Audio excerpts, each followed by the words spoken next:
I am the Fallout guy. My system is the Fallout New Vegas guy. You may know us for all of our posting about Fallout New Vegas. I am Atari. My name is Atari Winters. I am a Fallout fictive. And this is a panel that's being presented by Ranger. This was a panel that was written by Ranger Dane, who has decided that sitting on a sack of potatoes is more important than filling out their commitments. I am here to talk to you about the ways that you engage with fandom, whether that be your fandom or other fandoms, can impact your Fictionfolk experience. So, what's our hypothesis here? Why are we here talking to you? We've been wondering for a little while why people are from certain things more than other things. We thought about it for a while, and we thought, hey, why is everybody from Homestuck exactly? Why Homestuck? There's nothing wrong with being from Homestuck, but that's a lot of people, right? Like everybody in this chat's from Homestuck, I'm sure. The whole world's from Homestuck. They just don't know it yet. So we thought, is it about popularity? And then we thought, well, not really. There's plenty of very unpopular things that show up in Fictionfolk spaces constantly. There's people who are from like hyper-specific fanfic canons. There's people who are from a TF2 SFM that came out 5 years ago. There's people from like indie games that are only released on itch.io, and there's nobody from stuff like Penny Arcade, which is the same medium as Homestuck, roughly the same popularity, not anywhere close to the same impact on pop culture, but this is Homestuck I'm talking about. I don't think that there's anything that's had a greater impact on pop culture than Homestuck since like Shakespeare. So it can't be that. And then I wondered, is it medium? A lot of people seem to be from video games or anime specifically, and only those two things. And somewhat less so from Western animation, but not all of these things spawn people, and plenty of other things that are not those things spawn people. So it's not that. And then I wondered, does it have something to do with the age of the media? And that was what I was going with at first. I was telling people, I wonder if there's not many people from like a video game that was released pre-2000, because a lot of people in the community are younger and don't really read older stories or play older games or watch movies that don't have sound on them. But don't spoil my panel. It doesn't seem to be that way. There was a poll run on Tumblr a while ago that was asking, so when is your oldest source, FictionCon? And like 30% of the responses are before 1950, which is at this point 80 years ago. I think that's solidly in the range of old media. So it can't be that. And I was talking to Paradox a while ago about our experiences with being a desert ranger and why they seem to be pretty different from most other FictionCon experiences we've met. And we landed on it. It's about how your fandom works. If the fandom of your work of fiction is mostly transformative, all else equal, it will probably be the source of more Fictionfolk. If the fandom instead leans toward an analytic or curatorial or a secret third thing approach, the work will have less representation among Fictionfolk. So what am I talking about?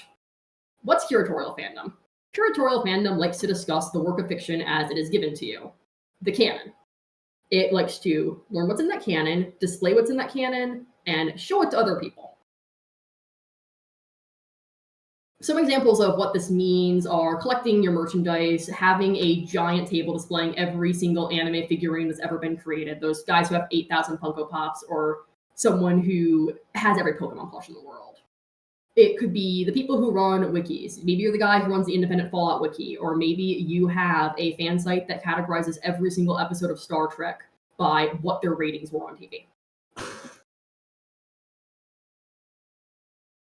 Or maybe you are uploading things to the Internet Archive, like old DOS games. That's all curatorial fandom. Analytical fandom is concerned with the how and why of what the canon gives to us. It's asking, so what are class specs actually, and how do they work? It's asking, can Pikachu actually kill an Indian elephant by hitting it with Thunderbolt? Some lady who does these things might enjoy writing essays about why Detroit Become Human is really bad as an allegory for racism, or they might enjoy writing something as to why the author decided to give this character this color symbolism. They might be into constructing fan theories. They might be into power scaling. They might be into wondering just What is the impact of this work on people, and why do people make it have that impact? Transformative fandom is probably what everyone in this chat is going to be thinking about when they say fandom. Transformative fandom is the creation of material that is not the canon work. This could be a lot of things. Transformative fandom is a lot more broad than people often define it as. This could be in the form of your original characters. This could be in the form of your role playing. This could be in the form of your Tumblr Ask blog. This could be in the form of your cosplay at a convention. Whether you're cosplaying in character or not, you're still creating something. This could be just entire new complete works of fiction, like, let's say, Fallout Equestria or 50 Shades of Grey, or, like, if we're going to go with a extremely loose definition of what a fandom is, Percy Jackson and the Olympians, even. And the defining characteristic of transformative fandom is that it does not really care all that much about what is in the fandom text compared to the other people. A lot of times, the people who are super into transformative fandom do not like the original text. They have not interacted with the original text. They don't care what the original text is saying on any level whatsoever, and being told that's not canon is going to make them look at you like you grew an extra head. So think for a second about your source, if you've got one, if you're Fictionfolk. How do you engage with that fandom? And how do you engage with that media outside of the context of your fictional identity, if that's even something that makes sense for you? Like, let's say you are Fictionkin, but also you have an RP Ask blog of some completely different person. If you had to pick one of these categories to describe which method of engagement you go for, which is it? And no, that's not a criticism of the Homestuck fandom. That's a criticism for how people post about Fallout New Vegas on Tumblr.com.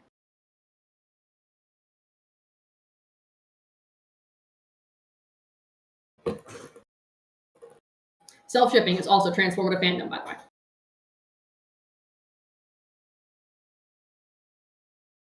Reading fan fiction counts as transformative fandom, even if you didn't write it. Yeah, do you canonically exist in whichever media it is, canonically dating a guy? Shipping is transformative fandom because these guys aren't dating in canon.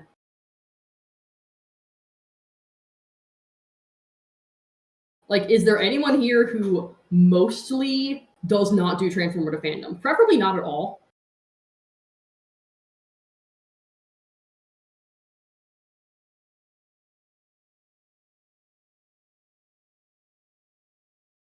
Yeah, when we asked this question in Other Connect, we got no responses of people who just didn't really do transformative.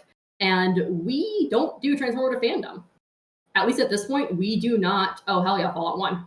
We don't really engage with the fandom. We don't read fan fiction. We don't really even look at fan art all that often once it's sent to us. Then we currently identify ourselves as having two prominent fictional years. We're Arcade Ganon from Fallout New Vegas, and we're the Desert Rangers from Fallout 1 and Fallout New Vegas. Also, if it's transformative in any capacity, it counts as transformative for this. These things are not defined, separated categories of engagement. The question that I'm asking here is basically, do you write fanfiction, read fanfiction, or have any interaction with the concept of fanfiction?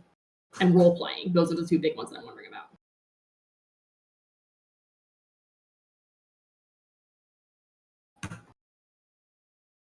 Yes, making fanfiction counts. If you're presenting it in the context of fanfiction, then that is a fandom activity.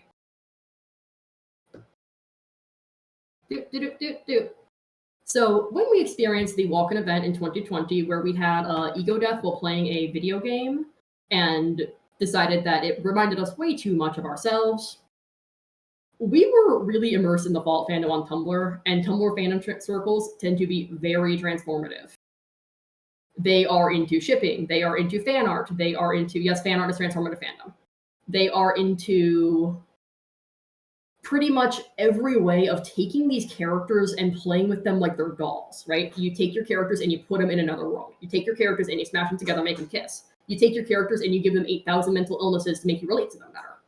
That's how Tumblr just does media, and it does that to the point where we've noticed that a lot of people don't really understand that that's not what fandom is definitionally like. You can do it otherwise too. But we were really immersed in that. culture, and we thought that that was how we had to engage with Fallout. So our experience of being Arcade Gannon reflects that in a way. It's focused on exactly one person. It's focused on that one person's interpersonal relationships with other people is a big one.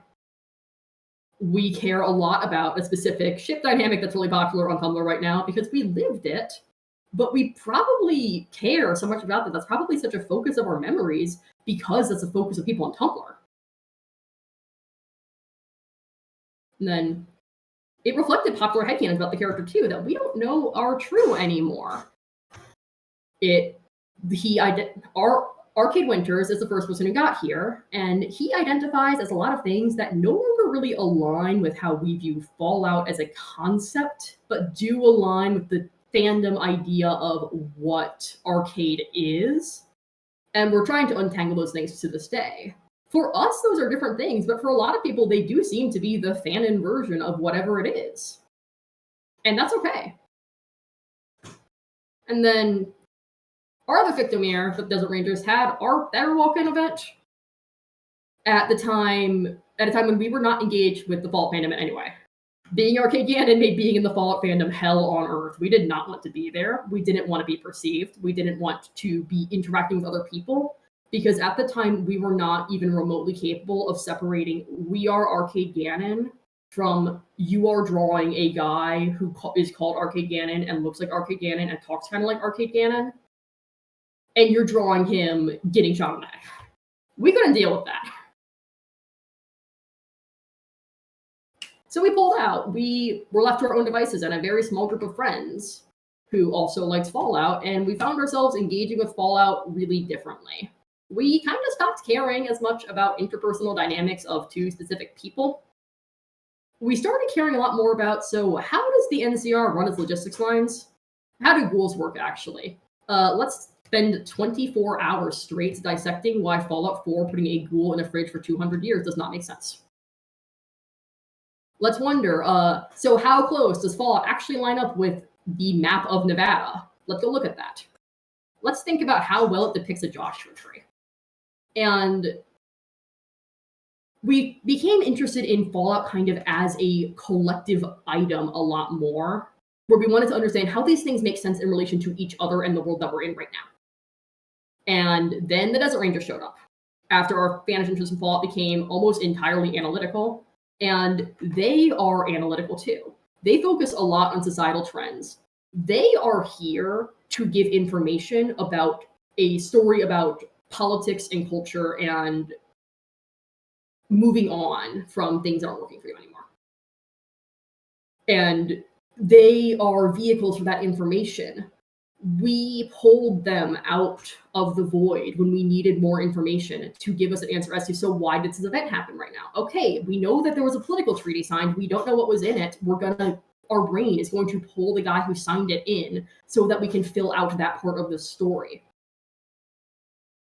Our memories and personal gnosis that we get from them sometimes aren't even tied to any of the individuals. Sometimes they are 60 years before or after every single person that we've actually made contact with from that world was not alive.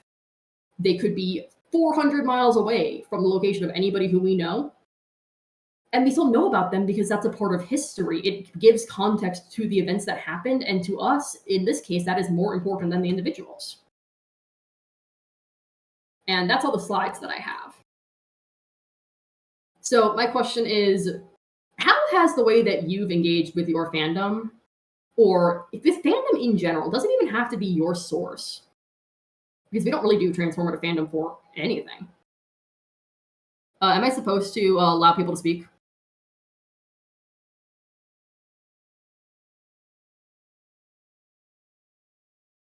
Okay, yeah, I think I'd rather do text. So take the floor. Tell me how the way you've done fandom has influenced the way that you experience your Fictionfolk identity in some way.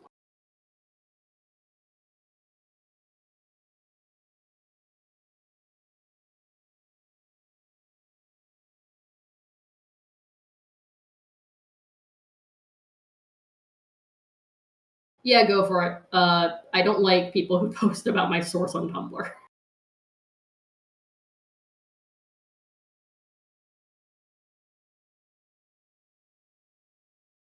This is a thing that's tell me about your experience of being fiction folk in any way. It does you could be fiction and fiction hearted, you could have a heart home, you can be a soul bonder. Again, you could just be non-specifically weird about a comic book. But tell me about how the way you've done that is impacted by how you do fandom. I guess this wouldn't really apply to people who are just like fictional as a concept as much. That's not the target audience.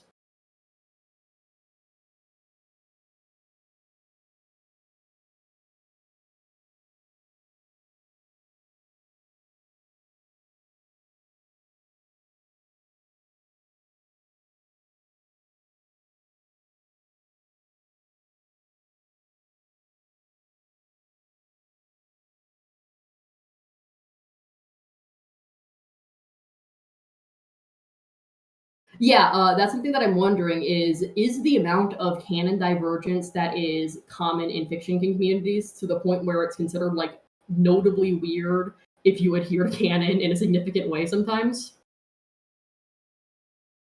Is that from the amount of people here who like to do fan fiction?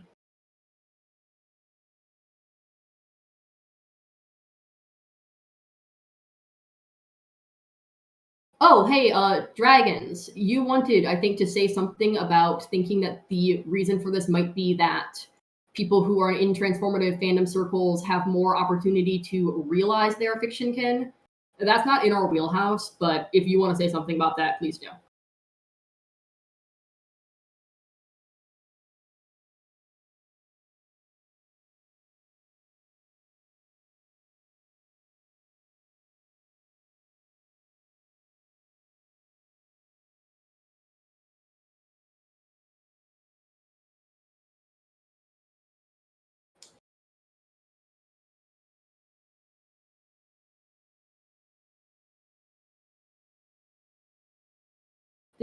Do. I'm reading everything you all are saying, by the way. Hey, Vault, yeah, I think it's interesting how the different presentations of the same canon material can really impact how you view that material. Sometimes just like changing the point of view character can completely change what the story's about. Sometimes the kind of like Breaking Bad fiction on Tumblr.com.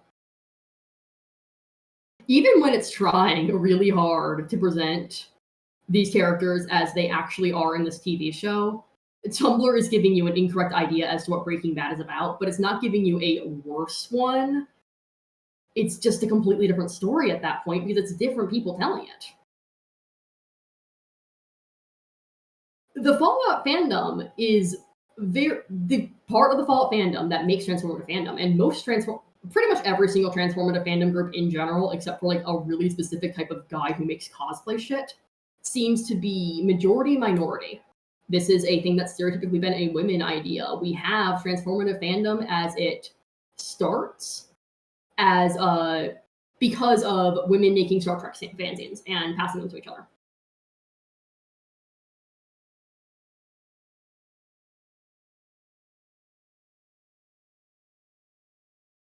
So that cultural zeitgeist of what being into transformative fandom means is going to impact how you experience fiction. It's going to bias your experience of fiction towards the point of view of people like you.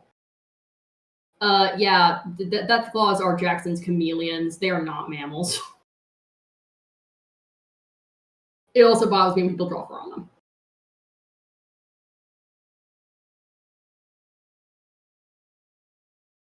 Oh, Ben Marie, hi. HLVRAI itself is a fascinating piece of transformative fandom. You are from a not game Half-Life AU. And it completely Half-Life VR, but the AI self-aware has literally nothing to do with Half-Life whatsoever, other than the fact that the protagonist is named Gordon Freeman, right?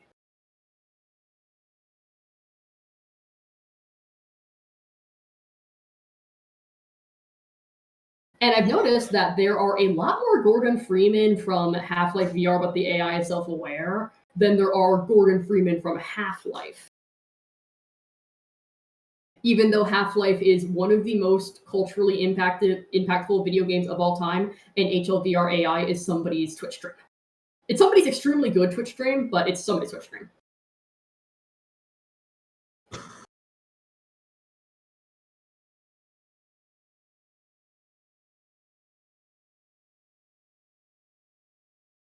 It is not taking place in the actual game of Half-Life. It is taking place in Gmod. There's a difference. And that difference is, again, impactful to how HLVR AI really works, because it's not Half-Life anymore. HLVR AI is something that's so incredibly divorced from Half-Life that it's difficult to even consider it a Half-Life fandom thing anymore.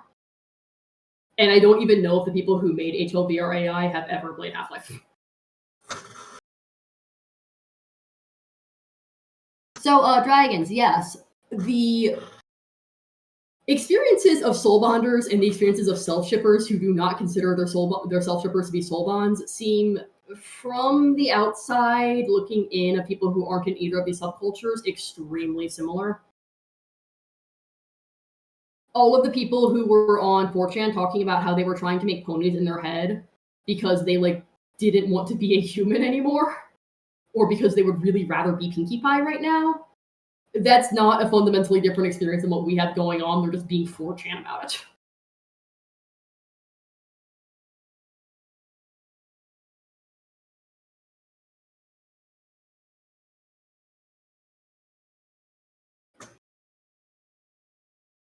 There is actually a non-transformative way to be a dude from D&D, by the way. There is canon lore for D&D, and you could hypothetically be one of the canon historical figures or one of the canon gods, or you could be from Planescape Torment, but people just really aren't for the most part. I think the only person who I can think of that's from D&D and doesn't seem to be on some level a tabletop role-playing character is Sivian.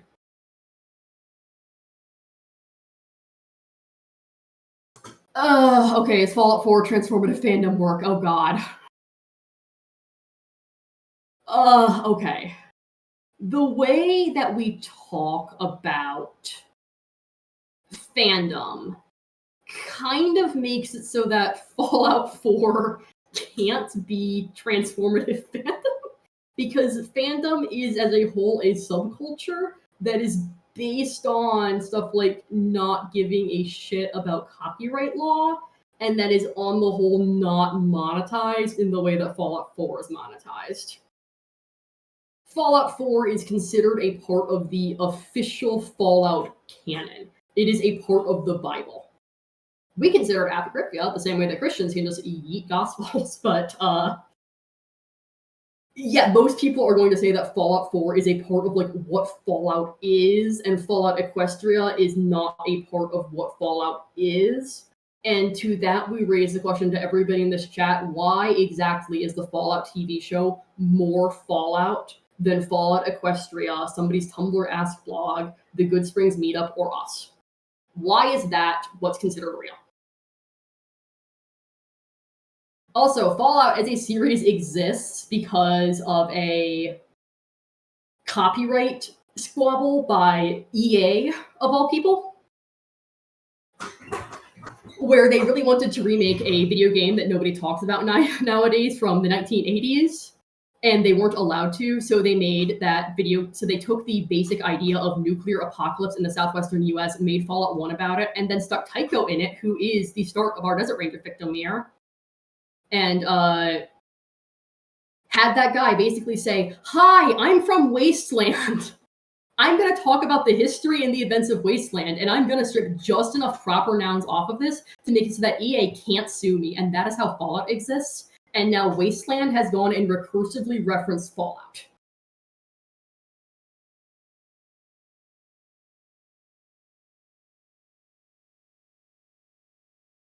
Curatorial fandom is, the best way I can describe it is, it's what people are doing when they run wikis. Let me read what people have said.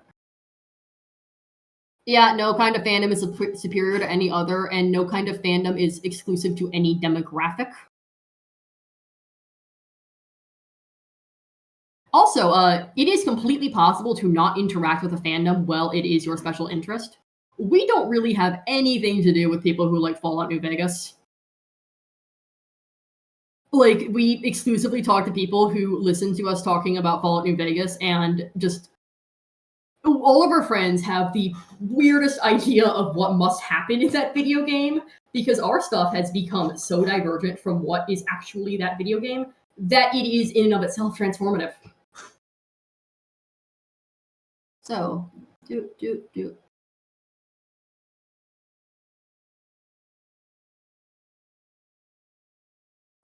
Yeah, yeah, thoughts about potato farming. My opinion of how fandom and canon can recursively influence each other is that I don't believe that canon is a thing. I'm somebody who doesn't really do transformative fandom, and I still don't think that canon is a thing. It's just that I happen to think that the parts of the non-canon stuff that I care about happens to be the actual video game 99% of the time. Because people who write fanfic generally, as a rule, aren't writing a fanfic about things that we want to read stories about. And generally, as a rule, we prefer stories in the form of large video games. And generally, as a rule, people's fanfictions do not become large video games. But that doesn't make the canon more real. And it doesn't mean that these two things are inherently separate. It's kind of impossible for the fandom, for the canon, not to be influenced by what we're doing out here, to the point where some writers of shows have to like, unfortunately, we aren't going to like any media recommendations people make us about things related to Fallout. We are like channeling ghosts here, and that's what we're doing about Fallout. It doesn't really have anything that actually has to do with taste in media. Fallout happened to us. We've tried pretty much every single story that influenced it. We don't like any of them. So I was talking about canon's not real. Canon's made up. It's something that we have arbitrarily decided to set.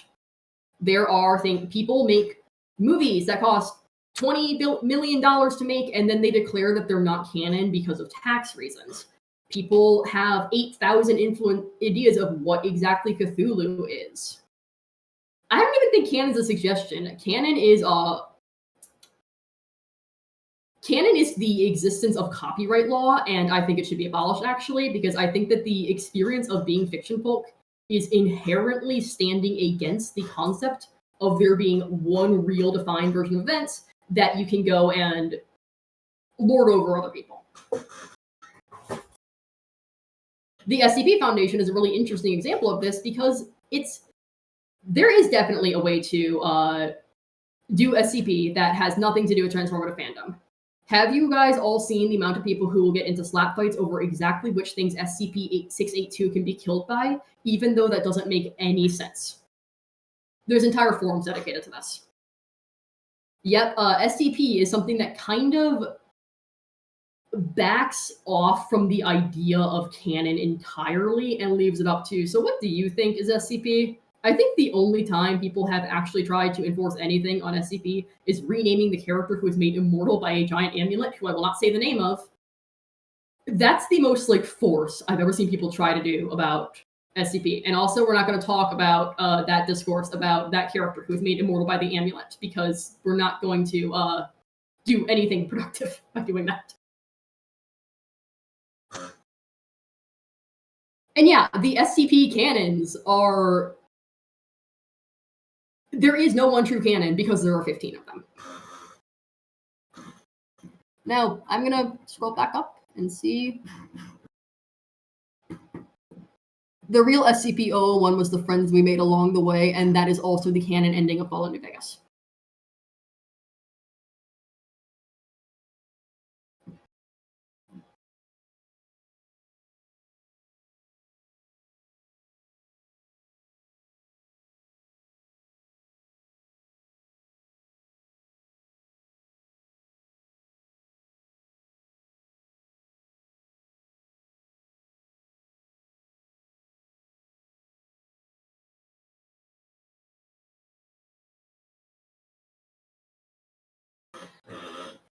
Okay,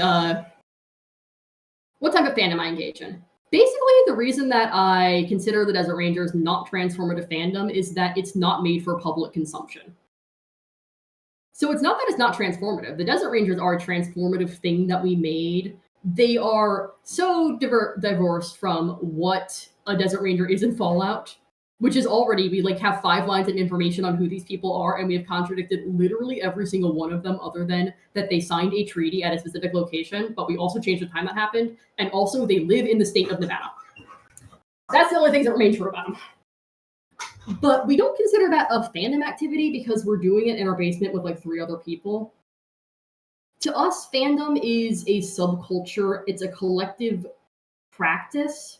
Fandom is modern folklore, and you can't have folklore in the context of this reality without sharing it with other people.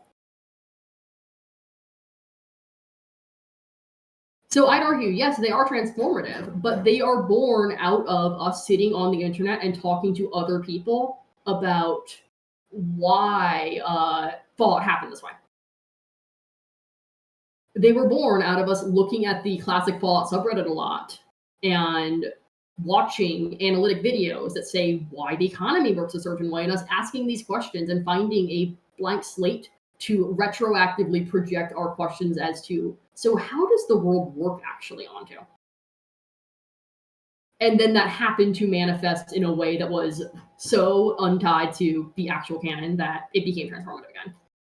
I would argue that the existence of being Fictionfolk is engaging in transformative practices.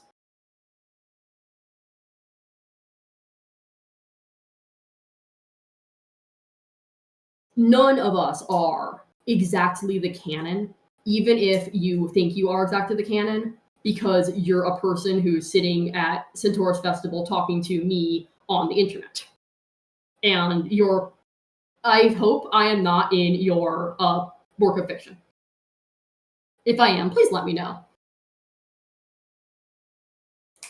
We are engaging in taking these things out of the context. I still don't think that. I still think that being a person who is here experiencing your heart home changes it in some material way. It's a way of looking at your heart home that could not have existed in the work of fiction. Our heart home is a piece of land in the desert that I'm going to simplify down to northern Nye County, Nevada. None of you are going to have heard of it. We have extremely specific personal cosmology about this piece of land. We have associations with it. It symbolizes a lot of things to us, and we know a lot about it. But our experience of what Nevada is completely different from the person in this chat who spent a little while living there, right? Kind of apply that to being Fictionfolk. Your experience of this thing is going to be completely different than somebody who is currently basically the Theraform equivalent of a fictional character, who is perceived as everybody as a fictional character and cannot attend festivals. Oh god, yeah, we're probably going to do a Nevada panel at some point.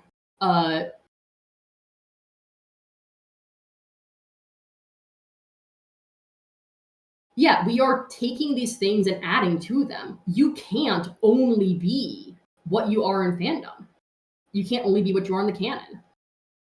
I am a piece of cut content from a video game that never came out called Fallout Van Buren. And there's really not that much out there about me. There's a giant binder full of information that probably coincides with my existence that I'm really normal about and that I don't want to break into Joshua Sawyer's house and like steal at gunpoint. But that's not serious. It's not I don't mean that.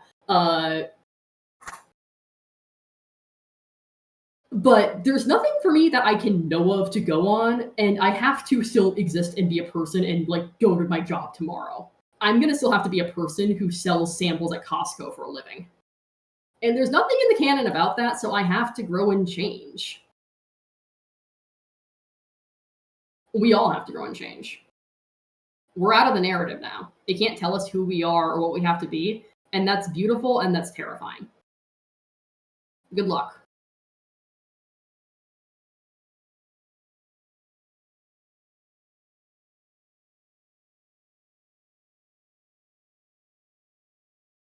Oh, I had like 3 boxes of 72 waffles left because everybody didn't want to. Oh, I would be happy to talk to you about being from Fallout New Vegas. I would also be happy to talk to you all about why Van Buren was canceled. Would you all like me to spend the rest of this panel talking about why Fallout Van Buren is a thing?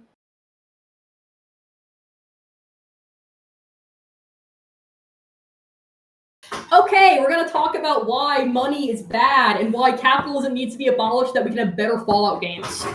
So, Fallout is a thing that exists.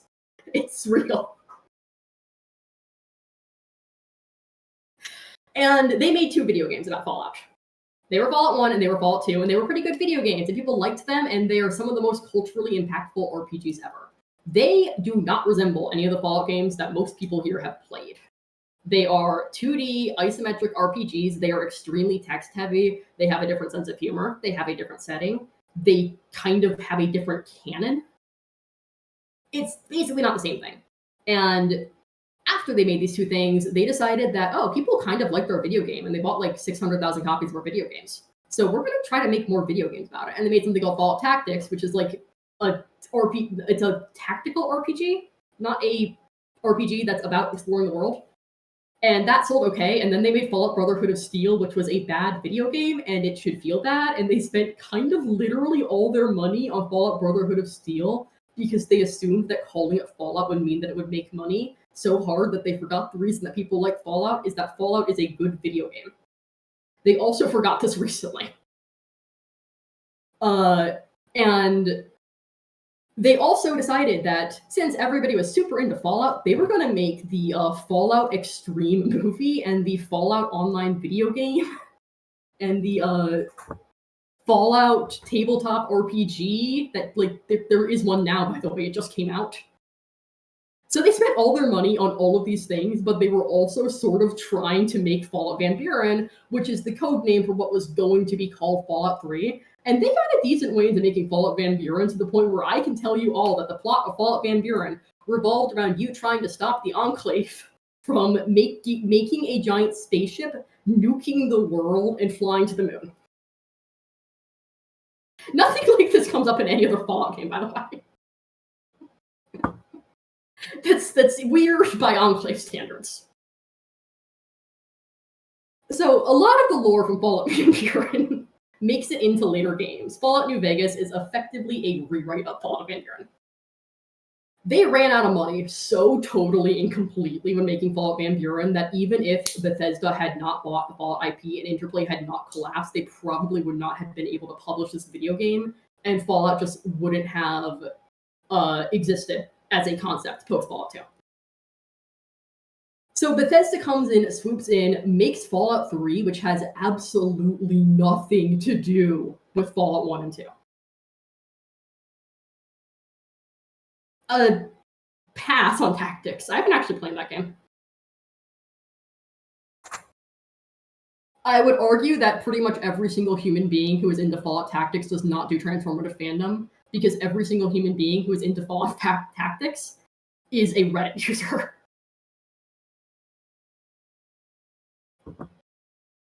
So yeah, I am an Arcade Ganon person. Kind of. I don't know which word to use for it anymore. Arcade Ganon is originally some dude named Joshua Sawyer, who is the writer for a significant portion of Fallout New Vegas' tabletop RPG character for the tabletop RPG that happened between Fallout developers that I want, like, the tapes of. I want the tapes of Chris Avellone running a tabletop RPG game. And I am that guy's, he goes on record repeatedly. I think he did a 20-year anniversary stream for Fallout New Vegas, and he spent about 30 minutes straight talking about why I'm not a self-insert character, and then immediately said I was a self-insert character. So I'm some guy's self-insert RPG character, and then that guy got on the writing team for Fallout Van Buren somehow. And he put Arcade Ganon into Fallout Van Buren. And in the context of Fallout Van Buren, Arcade Ganon is, okay, I'm going to out myself as a thing that I was planning not to out myself as at this convention so that people don't yell at me. Hi, I am from an ex-fascist death cult. Well, there's still a fascist death cult, but I'm not a fascist anymore. I never really was. That sucked. The Fallout Van Buren version of Arcade Ganon actively chooses to leave the fascist death cult because he realizes that it sucks, and he goes to hang out with a bunch of anarcho-communists at a giant infrastructure project. There's so much racism in Fallout. There is so much racism.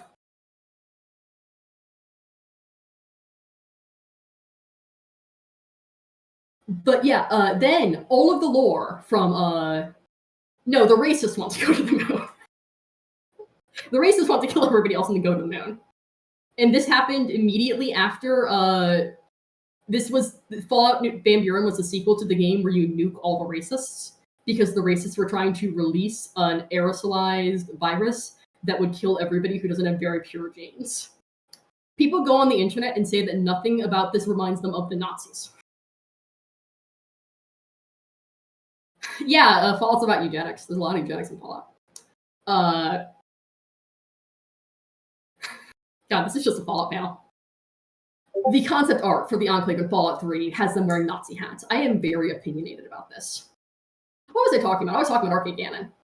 So then they port Fallout New Vegas and 4, so racist. Then they port all of the lore from Fallout Van Buren that wasn't completely ridiculous, and they stick it in Fallout New Vegas, which includes stuff like Caesar's Legion existing and Arcade Gannon existing, and Joshua Graham.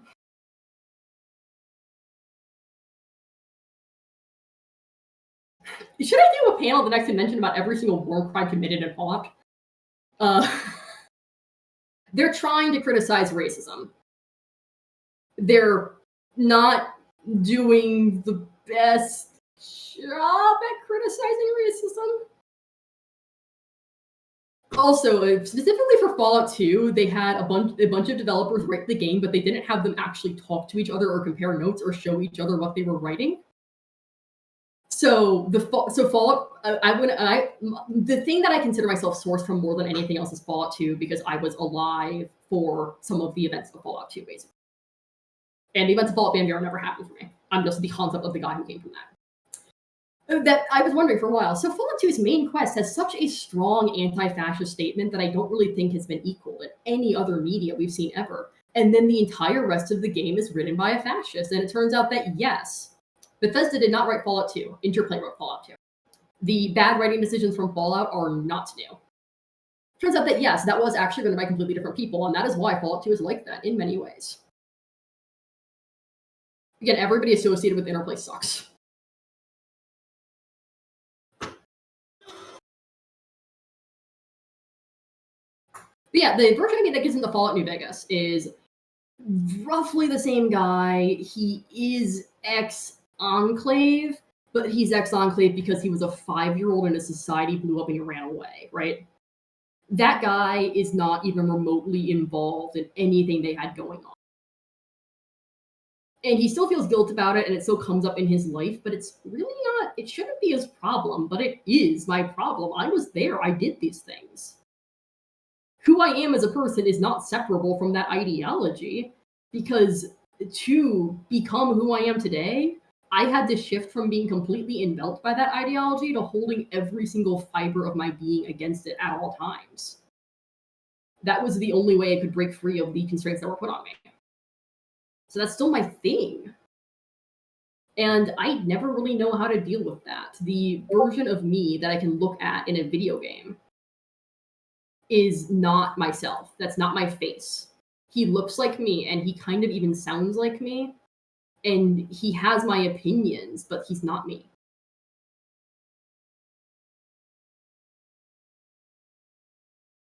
What do I do with that? I don't know.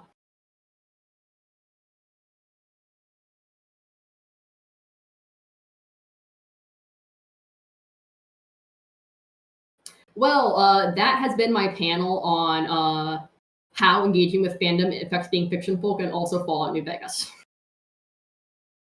I hope you all enjoyed it.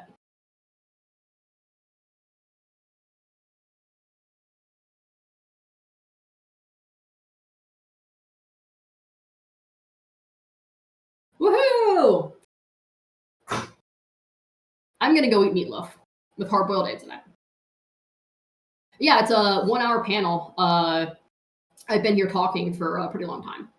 If you would like to continue talking to me about Fallout New Vegas, transformative fandom, or why racism is wrong, then you may find me at Abraxas _001 on discord.com. Ask for Atari.